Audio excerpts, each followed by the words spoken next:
రోజుల్లో ముక్తి పొందే మార్గం చెప్పమని అడిగిన పరీక్షిత్తుకు మునులంతా సమాధానం చెప్పేలోపే దైవయోగం చేత ప్రతిక్షణము పరబ్రహ్మాన్ని వీక్షించి మనసులో ఆనందించి బయటి ప్రపంచం మర్చిపోయేవాడు, పద్మం మీది తుమ్మెదల వలె ముఖం మీదికి వ్యాపించిన నెరిసిన కేశపాశం కలవాడు, సంగమెరుగనివాడు ఒక అవధూతమూర్తి అయిన శుకుడు అక్కడికి వచ్చాడు. వ్యాసపుత్రుడైన సుఖమహర్షి ప్రభావం తెలిసిన వారు గనుక మహర్షులు ఆసనాలు దిగివచ్చి ఆ మహాత్మునికి స్వాగతం పలికారు.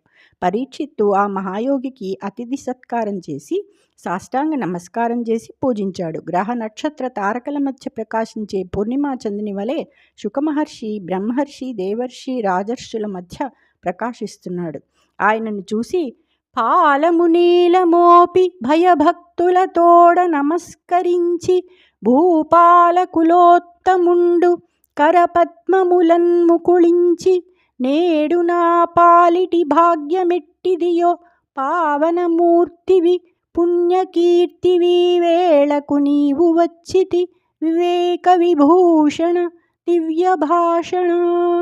రాజవంశోత్తముడైన పరీక్షిత్తు క్షోణితలం మీద నుదురుమోపి భయభక్తులతో నమస్కరించి చేతులు జోడించి ఇలా అన్నాడు: మహాత్మా, నేడు నా అదృష్టం ఎంతటిదో! పుణ్యమూర్తివి పుణ్యకీర్తివి సమయానికి వచ్చావు. నీవు వివేకం కలిగి చక్కని ఉదాత్త భాషణం చేస్తావు మహాత్మా. జై శ్రీ